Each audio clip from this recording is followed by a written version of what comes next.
Ordinary Average Guy Podcast Show. Hey, everybody, it's the Ordinary Average Guy Podcast Show coming at you, previously recorded from the Buxty Hootie Studios. And this is episode 34.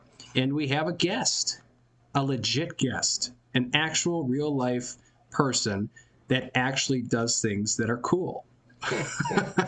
Ladies and gentlemen, we have the drummer from the Spicy Thai band, Andy Booher. Andy, nice to see you.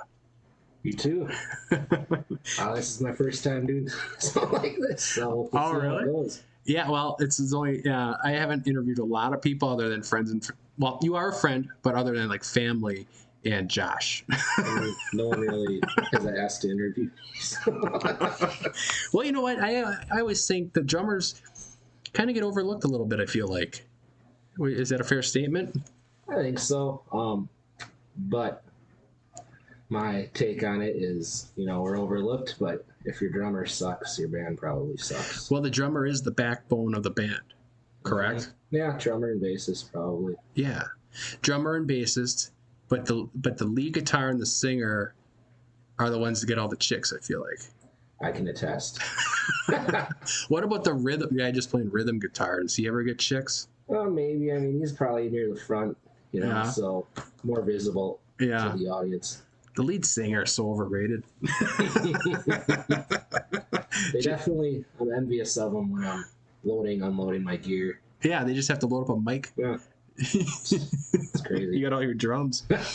So currently you're in the Spicy Thai band. Now, if you're from to the tens and tens listening to this, if you live in Northeast Wisconsin, you definitely, maybe you haven't seen them, but you definitely have heard of them. I would say you're everywhere, it seems like, especially in the summer. You're at all the picnics and the fairs. And yeah, summer we're definitely more busy. I think this last year we played 75 dates, and about 55 of them are between May and September. That's crazy, man.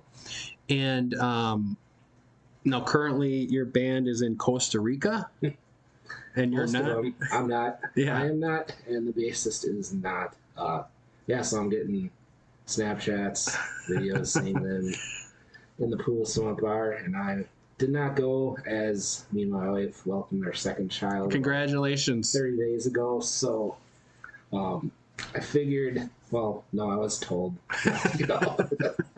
So that's how that sits. We have a subplane. Okay. For me. Now you're not afraid of this guy taking your gig, are you? He plays guitar in the band, so I guess it's a switcheroo. Okay. He's multi-talented, I guess. So gotcha. Our guitar player is playing bass, or drums. So gotcha. I don't think he'll be taking my spot, but he's definitely sitting in some nice weather than I am right now. Yeah. Well, it is 41 degrees outside. Yeah, it's January 17th. But I think it's going to be -1 on Mondays. So fantastic Wisconsin weather. So I've got to start off by asking. I never really promote it too much, but I play a little guitar. I'm not saying I'm good at it or anything, but I play it, and it was always a dream of mine to be in a band, right? When I was a kid, I was like, I'm going to be in a band. So being able to talk to a guy that's actually in a band is pretty cool, I think. So how did you know, or when did you even start playing the drum? First, twofold question. Number one, why the drums? And number two, how old when you started playing? And I don't know how far you want me to get in the weeds. I mean, I can give you a backstory about starting back at the beginning. I guess I grew up in a musical family. Okay. Especially my mom's side. She plays piano, and I've 3 uncles. Four uncles. One plays sax, one plays drums, one plays bass, one plays a guitar. So, like, at our family gatherings, there'd be like a band jam. Oh, really? Yeah, that's pretty cool. Set up in the driveway or whatever. Yeah. So I think I got a guitar at like 2nd grade or something just to putz with it. Probably revisited it around 6th or 7th grade. I wanted to be a guitar player. Okay. Practiced. I couldn't do it. So I'm like... Well, how long did you try? Probably a year. Oh, okay. I mean, not religiously, just... I don't know, it didn't work. It didn't click. Sure. So then I tried bass because I'm like, oh, there's less strings. Yeah, right. Two less strings. That didn't work either. And I guess I was watching a show on a Saturday morning, and there was like a band at the end of the episode, and I'm like, oh, the drums look kind of cool, and I haven't tried them yet. Yeah. And luckily, with my family being musical, I was able to call one of my uncles and be like, hey, I think I maybe want to try drums. And he's a full-time musician, so he was always trying to push me to. He's full-time. So where does he live? He lives nearby? Kellersville. No kidding. Yeah. Well, what kind of band's he in that he's full-time? Dave Steffen Band and String Benders. They play. Oh. 3 to 5 times a week. Oh, really? Throughout Wisconsin. Oh, wow. Are they a cover band or? Half and half. Kind of. Okay. Yeah. But anyway, I was able to call him, say I'm interested in drums, and an hour later I had a drum set set up at my house. That's pretty cool. And his drummer and his band was over to, give me a little lesson. And just how that happened is I had tried guitar, tried bass, and not much. Drums, something just clicked, and I was like off and running in a couple hours. Okay.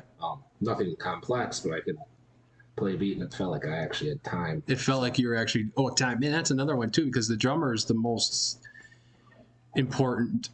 Well, we were talking before the show, maybe the bass is up there, but the drummer is like the backbone of the band. Yeah, I mean, even if you look back at like the start of big band era, the drummer was in front. He was the leader of the band. He counted in. So I mean, you're kind of the leader. No, now in modern music, you don't look at it that way because we're in back and they're just keeping time. Right.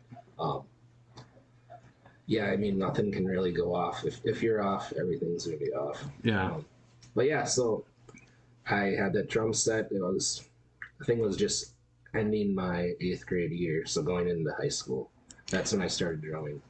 Wow. Okay. So 13. And I was a paper boy, and Terry Lemberger ran into me at the gas station.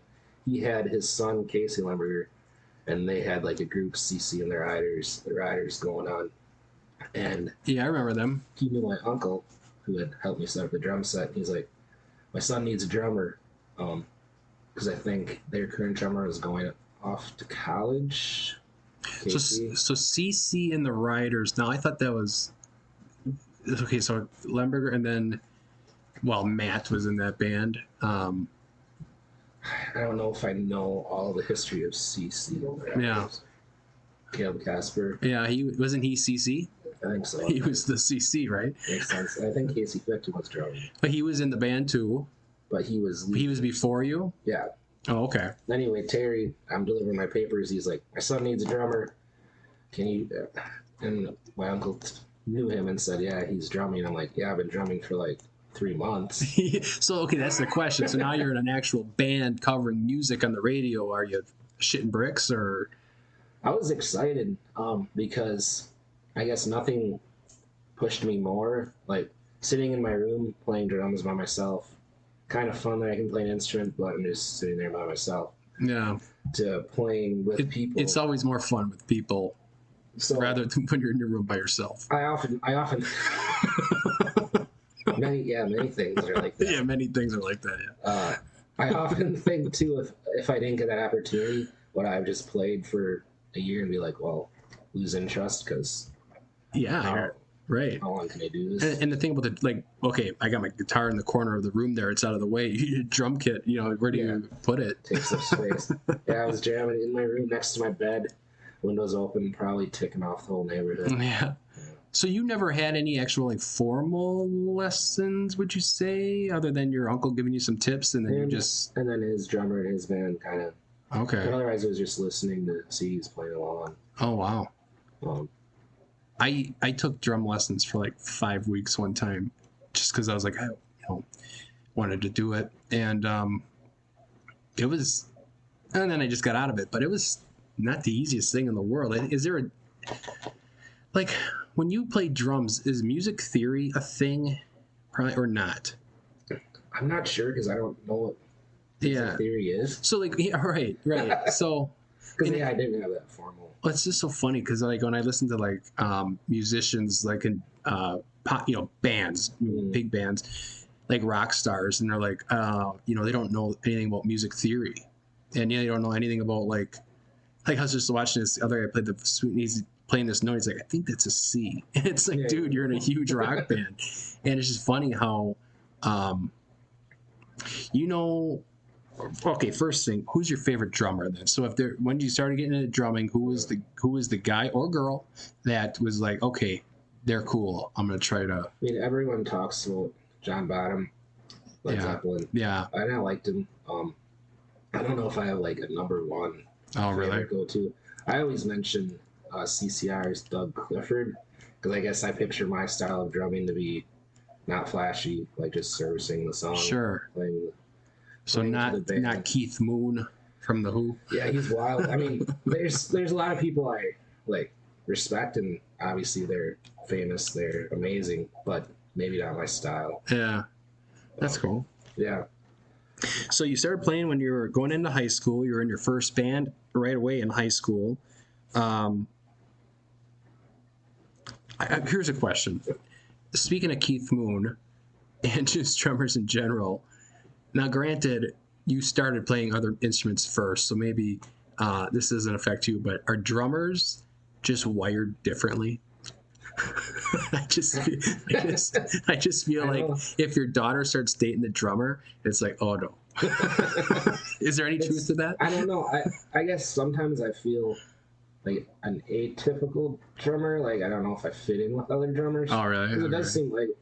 So I joined high school. I joined band. Yeah. But they kind of made an exception, I think, just because we went to a small school. Because obviously I couldn't read music. Oh sure, yeah, right.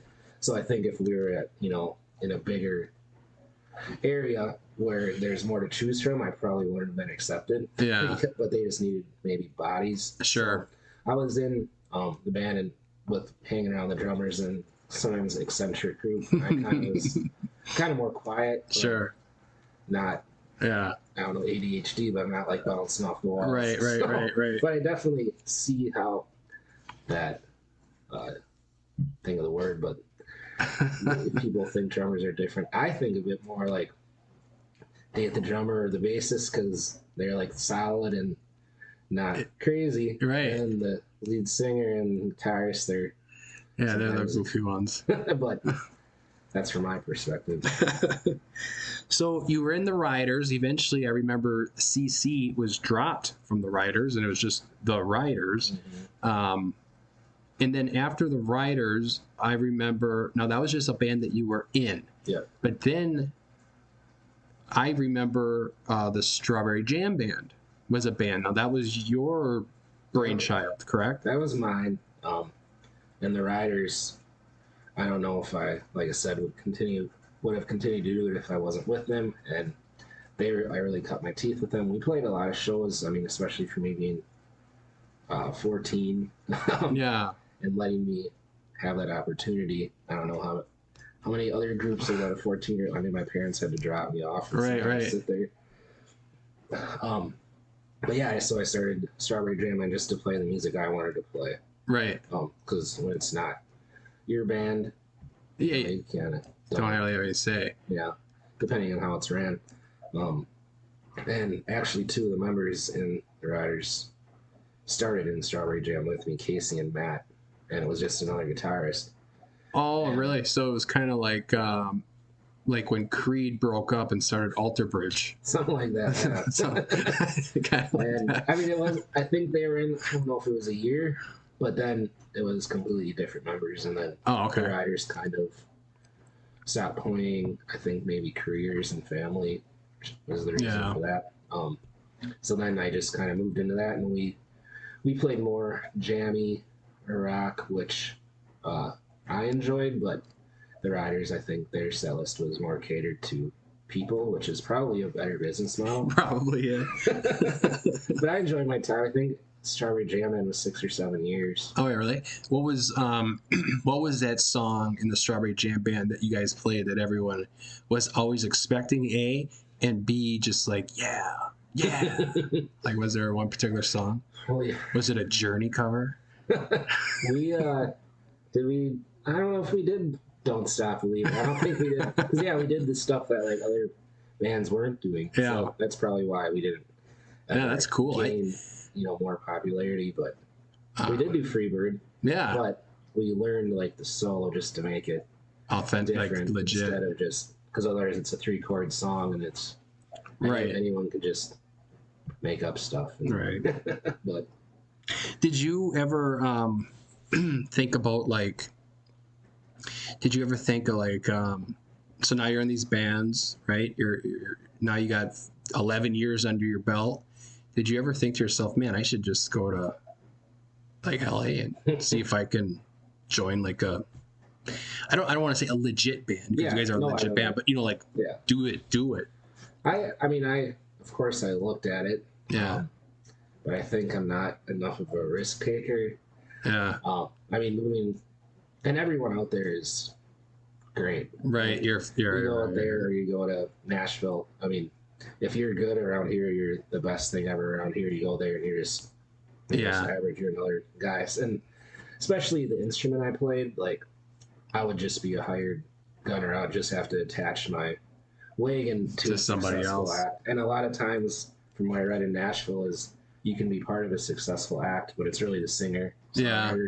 And once someone signs them, they just cut their band and they're like, "You're gonna play with these guys because they look better." I heard Nashville sucks. Like I really like when I hear stories about like well, I'm a rock guy or whatever, but you're a band, But yeah, you go to Nashville and it's just like cutthroat and it's just terrible. Yeah. I don't know. I just couldn't picture living like that with the unknown and the uncertainty. So I feel more than happy to express myself musically playing these cover bands in the area, and I get enough enjoyment from that, and I can still have a steady life outside of it.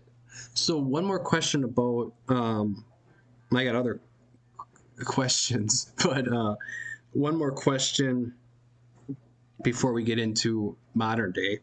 So for all these years, you're talented, you're around talented people, maybe not going to LA or nothing, but especially with like in Appleton here, they got the Milo music, and it just seems like original music is like when we were kids, it was always cover bands. There was I don't think anyone was doing original music around here, but now it seems like it's a big thing.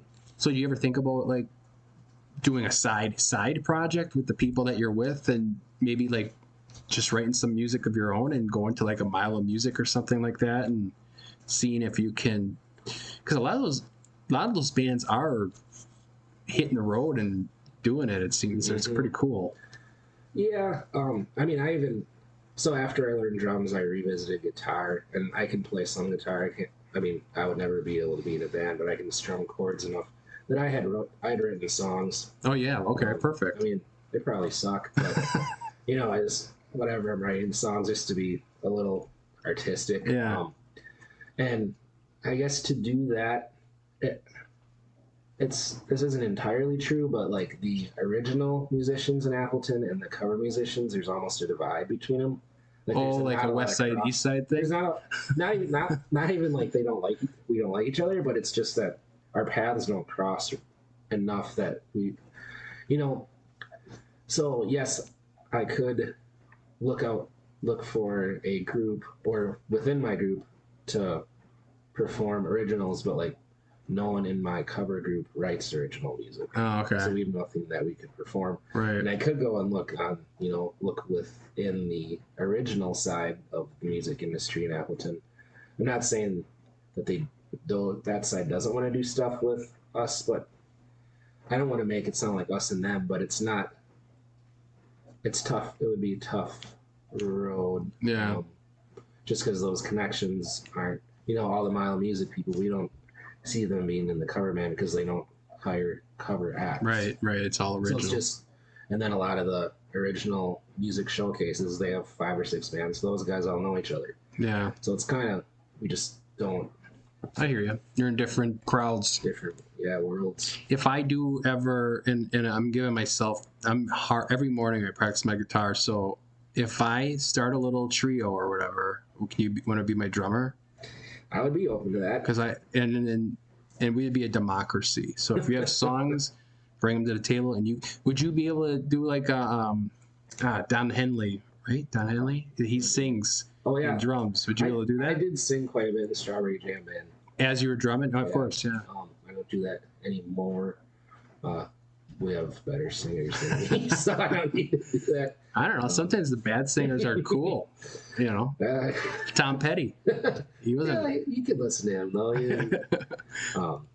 But yeah, other than my creativity, I guess I express that I do some recording for artists, so that's original music. Oh, cool. So I get to do that in the studio. Not a lot of it, but No. that's fun. Sometimes do something different. Well, in about a year, I'm going to be calling you up and I'm going to say, let's jam. All right. I'm serious.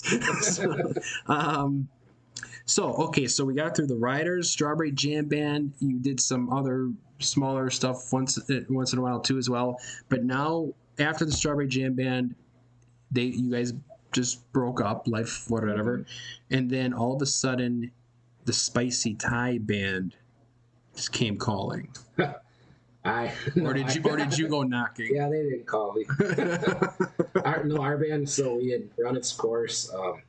We had started having differing opinions on things, and it was kind of just like, we gave this 6 or 7 years.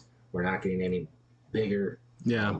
Partly because of the music we picked, partly because none of us really were frontmen. So it was kind of like, play a song, dead silence. Yeah. Play another song. Okay, gotcha. So yeah, we were coming to an end. We had our last show picked out. It was like September of, I don't remember if it was 13 or 14 or 15. It was one of those summers, and I had to, I was like, oh, I'm not going to have a band. I've always played in a band now for like 10 years. So right, yeah. That's what I'm going to do. So I just scoured Facebook looking for drummer. Okay. And this was before you met your wife? No, actually, it was a couple years. We'd been dating for. You've been dating, years. Okay. So she knew that. So she kneed the lifestyle. She knew the lifestyle. All That's right. another conversation. If we're going to keep doing it, we had to talk about that before we're married. Right. But yeah, so I just found their Facebook page. They're looking for a drummer. They're from Stevens Point. I live in Appleton. So yeah, go Pointers. That was kind of a decision for driving. Yeah. Oh yeah. Shit. But I didn't see many other options out there. So I gave them a call, and they're like, well, we kind of already did auditions, and we have our drummer picked. But if you want to come, you can do a late audition, and if for some reason we love you, maybe we'll tell the other guy. Get bent. And that's what happened, obviously. Yeah. I will say it's come out. And, I've been with him 10 years now. I guess the bass player in the group, which me and him are, like I said, kind of a unit. Yeah.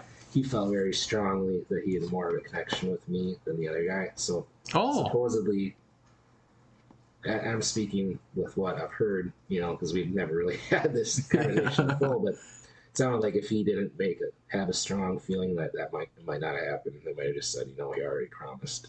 Oh, really? But he really liked. So he stood up for you, and that's pretty cool. And hopefully he listens. Hopefully he listens to this episode. I'm hoping you share it. I will. I hope the audio is good, because my audio in the last 10 episodes have been shitty. But by now I also don't really use a mic very often, so I'm not screwing things up. No, believe me, it can't get worse. But I think I got it figured out. So you're in a Spicy Thai Band. I personally know people who are huge fans and come to every single show. Huh. It's a mother-daughter duo. Are they from Valor's? Yeah, they're on the trip. Yeah, they're on the trip. Yeah, I know them because we went out quite a bit in Cabo when we did that trip last year. Yeah. So how does that work? So you go Cabo, do you just hook up with some resort or something? And actually a travel agency. Oh, okay. So someone around the area, and then they have to do because not every, resort is okay. Because we're trying to find a resort that will let us perform there. Yeah. It just so happened when we went to Cabo, we couldn't. We had to find a tiki bar because the resort there's technicalities with having a foreigner basically being hired. So it's like hiring a foreigner because we would be performing at their Oh, foreigner as in us, 'cause as in we're not the Mexico. band foreigner. No, no. Okay, just clarifying for the listeners. Or like an immigrant, we would be performing as an immigrant. Oh, okay, that makes more and sense. that makes problems with taxes. Oh, So, okay. It can be difficult. I believe when they're, as I said, they're in Costa Rica right now, and it seems like they were able to perform at the resort. So I don't know if it's different per country. I don't know. Is Costa Rica from Mexico? Costa Rica, I think it's Costa Rica. Can we delete that? I okay. wish I could. Anyway, he's a drummer, ladies and gentlemen. So. But yeah, so we set up the trip. We worked with travel agent, pick a spot, and just try to get a crew. I think Cabo last year we had 80 people, and I think Costa Rica this year we had like 55 or 60. And that's pretty cool. And those are all people that are coming with you from the States. That's sweet. So twice, last year we did like a charter flight, so everyone was on the same flight. So as soon as you got on the flight, you were with these people as much as you wanted to be all week. And then this time we did just the resort, so you found your own flight. Oh, okay. So less. Then obviously the cost was less, but you just still pay for your flight. Sure. So it ended up being same route now, but yeah. So that's cool, man. Yeah, the resorts aren't calling us in Wisconsin saying we want to play there. Are you paying the resort to play there, or do they at least, or did they just give you, or is it just like? It's basically we're playing for free, but we do have to hire all the equipment because you can't fly a drum set, or I mean you could. Yeah, it'd be probably crazy expensive. Well, that brings me to my other question. So like when you guys, just a fun fact is when I played in Cabo, I got to play Chad Smith's drum set because you hook up with people that have gear, and this was Chad Smith's roadie or something for quite a while, and he's like, yeah, he's a drum set here in Cabo. He is one when he goes to California. He is one when he goes. So I got to play. Oh, really? Kenny Arnott's cymbals. So that was cool. But go ahead. No, okay. So I was gonna say about setting up and all that stuff. So obviously, when you join the Spicy Thai band or any band, it's if you make the band, you better have it's your own drums. I'm assuming, kind of, right? So you have your own drums. So, like, how is it like? It's got to be a pain in the ass to constantly set those up, constantly take those down. No drums. Now this might be a dumb question, but you don't like tune drums, or do you do? Or you do. Some people tune them to notes. I don't. You can either tune them to notes, or you can just tune them to where they sound good. But so that's something that you'd have to do every time you set them up or take them down. Yeah, I mean it depends like how much they're used. You want to replace them depending how much you use them. Okay. Famous people in famous bands touring actually usually replace their heads every show. Oh, really? One show on. Wow.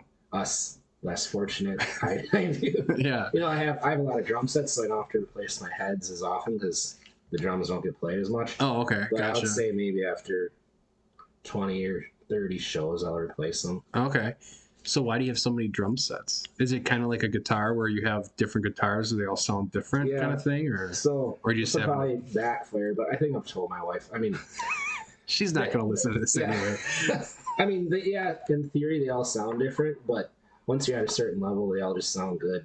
Okay. So really, you just find them to collect them. I want one of this brand. I want one of this brand. I did pick up a 1950s drum set that I've been looking for. Oh, really? For a while. That's a vintage one. It's pretty cool. But really, it's more not a problem, but it's a hobby. Like sure. Bored.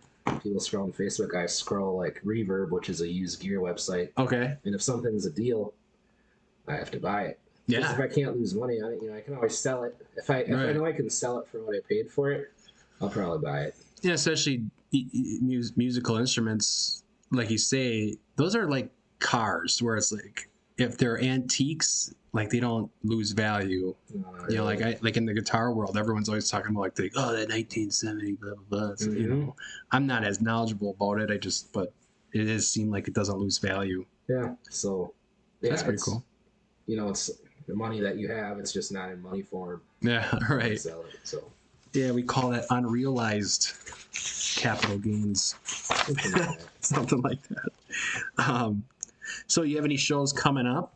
that. So I know they're in Costa Rica right now, but when it's winter, so winter generally is probably a slower time. But you guys have anything coming up?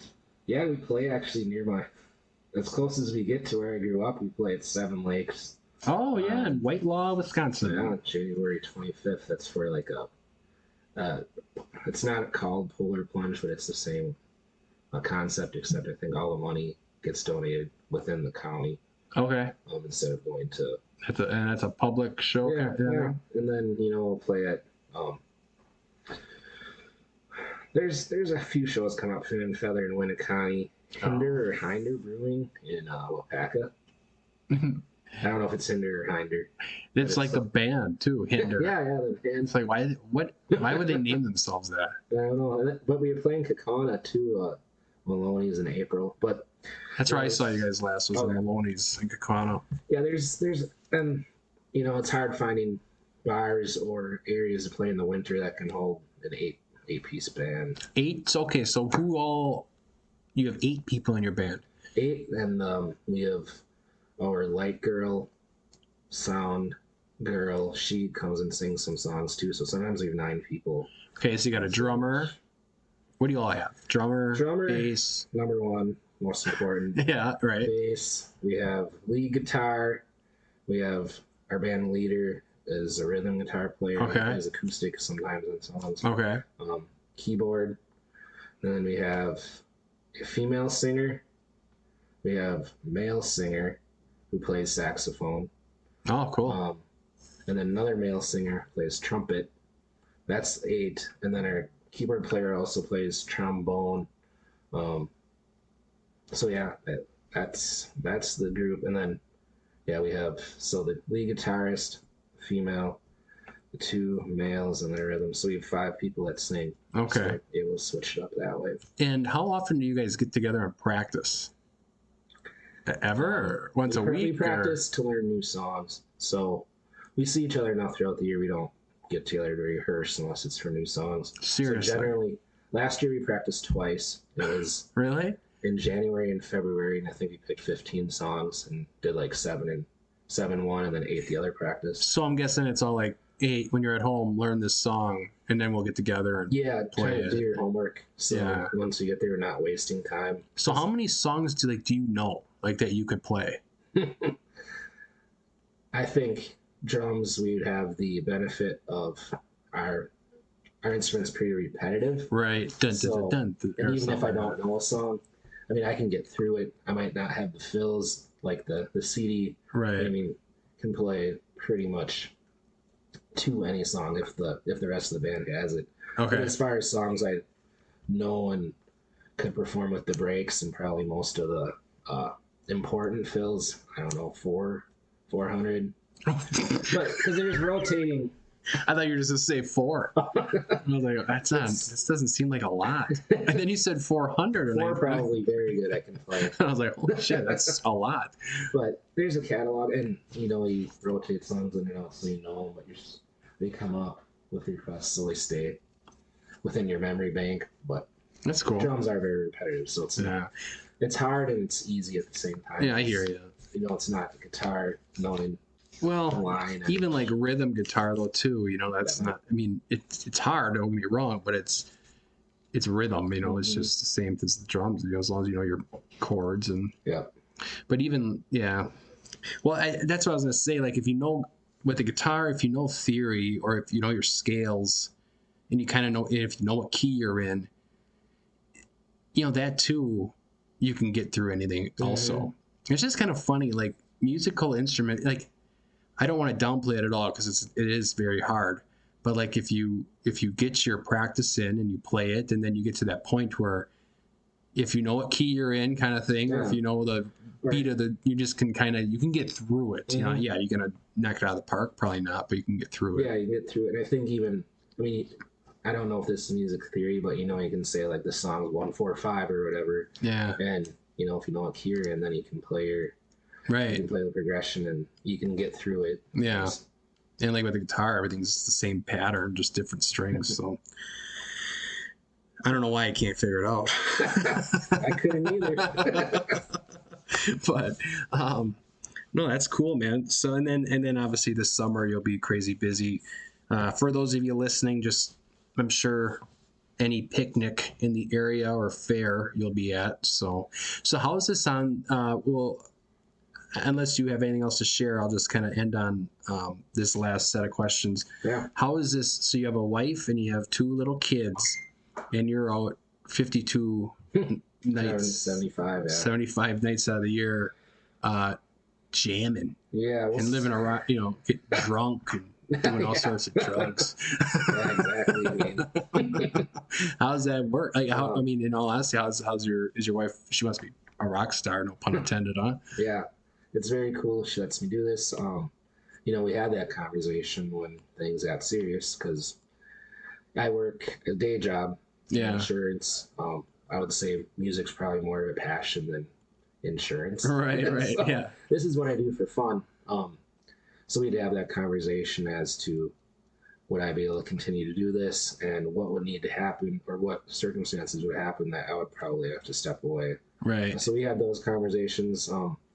I know right now, last summer, the last couple summers, we had one kid.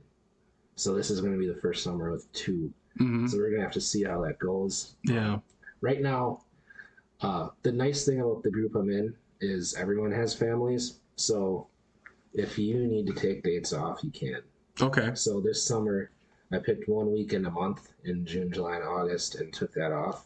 Okay. So that we can maybe go do a family thing or just hang around home. Yeah. But I don't want to miss out on the family time. Right. So I don't know how it's going to be with two kids, but hopefully we're going to figure it out. Yeah. It's like I said, it's something I enjoy doing. And we'll have to see. But I don't ever want to give it up. But if things, made it impossible, I guess I would have to consider it. Yeah. Hey, I didn't introduce him on this episode, but we have a guy sitting over there looking at me all weird. Do you have any questions that you always wanted to ask Andy? No, you don't have anything? Not one thing. Anything appropriate. Anything appropriate, yeah. How did you meet his wife? How'd you meet your wife? I actually met her at a show. Oh, all right. I'm glad you asked. So you met her at a show, huh? It goes that I was playing a Strawberry Jam band. Okay. And we had brothers in that band, and their parent knew Megan's mom. Is she from our area? I don't even know. Appleton. Oh, Appleton. Yeah. Okay. And I guess I don't know if it was a setup, but they're like, let's see if they want to meet. So she just came to a show and we talked, and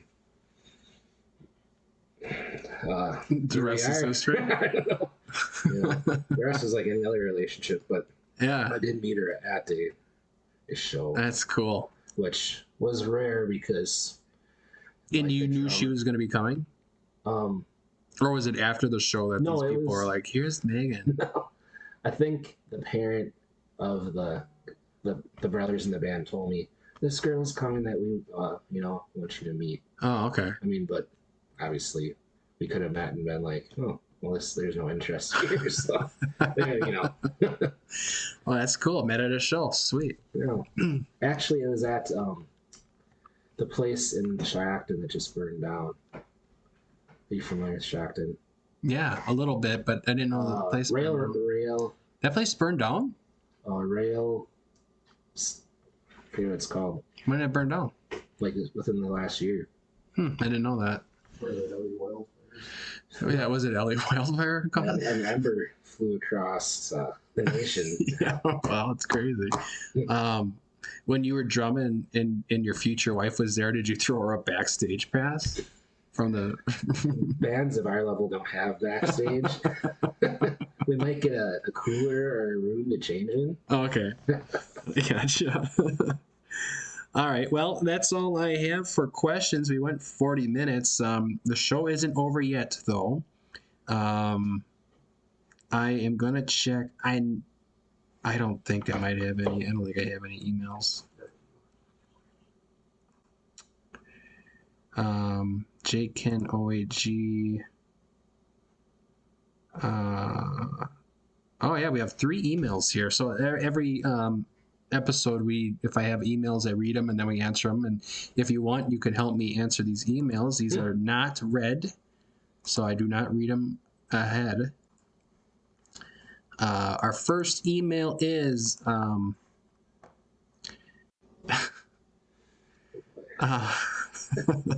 okay. So our first email is from Josh, who is literally just sitting 5 feet away.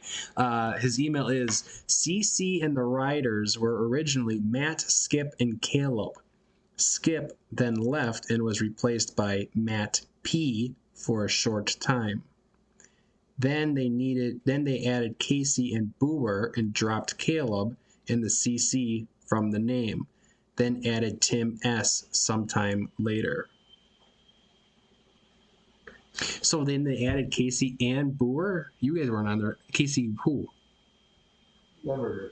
You forgot about Fictum. You was not out there. He was in the band. I saw him play at St. Asians. Maybe you watched the or something. Fact check from Josh. Okay, we have an email here from do you have anything you want to say on that? It sounds right. It sounds right. I didn't know we had CC and the number 1 fan over here. Email from Anita Hanjob. Anita says, Casadilla needs to let you buy the upgraded equipment. Your audio is whack. Hopefully this one is much better. Much love, Anita Hanjob. Yeah, I got to get some better equipment. I have the cheapest of the cheap, though. I mean, I'm using free software, but I did find something. It's like $150 only, and I heard it has some good reviews. So I'm gonna buy it. You can plug 4 mics into it and 4 headphones into it, and I don't even have to deal with the computer. So, and then this mess will hopefully be a lot better. It looks good to me. Thanks. Another email here. This one's from our good buddy Lou Sassel. Oh, it's his Google history. So a couple episodes ago, we had a person come in that said they were saying that it'd be fun to see your Google history and say it. Oh. So this is this is Lou Sassel's history here. Where does the Ordinary Average Guy podcast show guy live? Okay, it's kind of scary. The Ordinary Average Guy podcast show. Cool. J. Ken Comedy. Oh, this guy must be a fan of mine. That was an old website years ago. Who won the car from Quick Trip? 2005 NFL playoffs. Booger Sucker. Yeah, you're a new dad. You're familiar with those, probably. Or not a new dad, but a new dad once again. 2010 NFL playoffs. 2010 NFL playoffs. Saints Super Bowl. Yeah, 2006 NFL playoffs. HMA Rice Knives. Rams draft picks 2024. New Orleans 2009. Was there a hurricane or something? Vikings postseason history. Ooh, I bet that was a sad one. I bet that was a sad search. Matthew Stafford. I bet he used the Matthew Stafford one for pornography.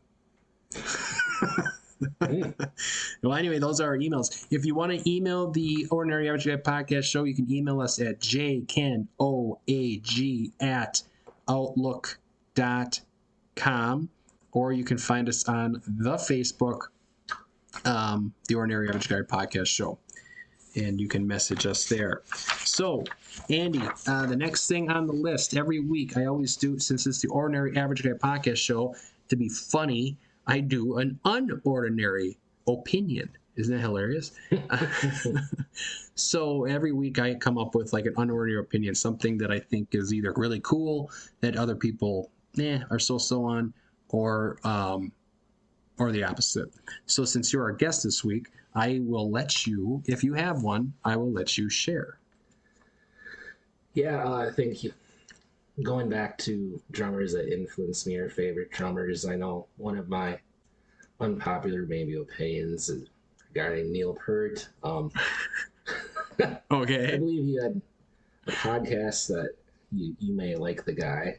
I really like the I guy. respect the guy. I just don't care for his the way he plays the drums. And like I said, he's a master. He's great. Okay, I yeah. just prefer improvisation, doing something different, not playing the song the exact same way every single time. That's all it comes down to. I mean, he can play. He's fundamentally great. Okay. He's a great player. All right. I just don't prefer him. Have you ever seen did you ever get a chance to see Rush live in concert? No, I wouldn't care to go. I should have had these questions before you got on the show. I'm a big Rush fan.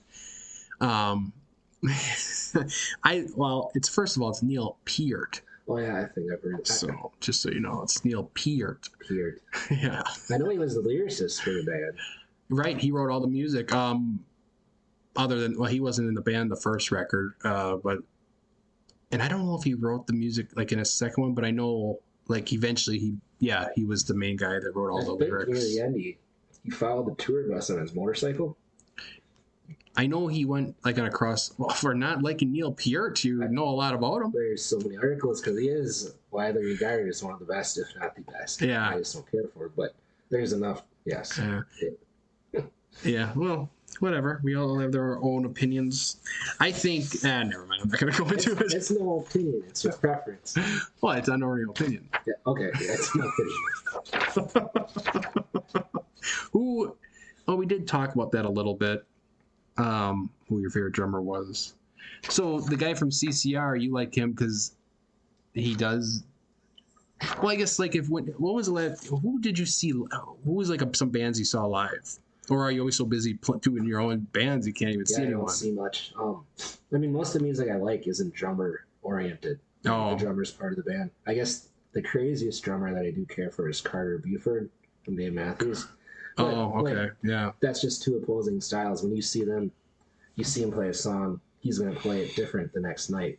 When you go see Rush play a song, he's going to play it that way, and then the next night he's going to play it that same way, and then the next night but that's part of his music. But you know what's funny about that is I was just watching not to turn this into a Rush podcast, but I was watching an interview with Alex Lifeson, the lead guitarist, and he was like putting on a little demonstration on how to play Tom Sawyer. So I was watching it, trying to learn.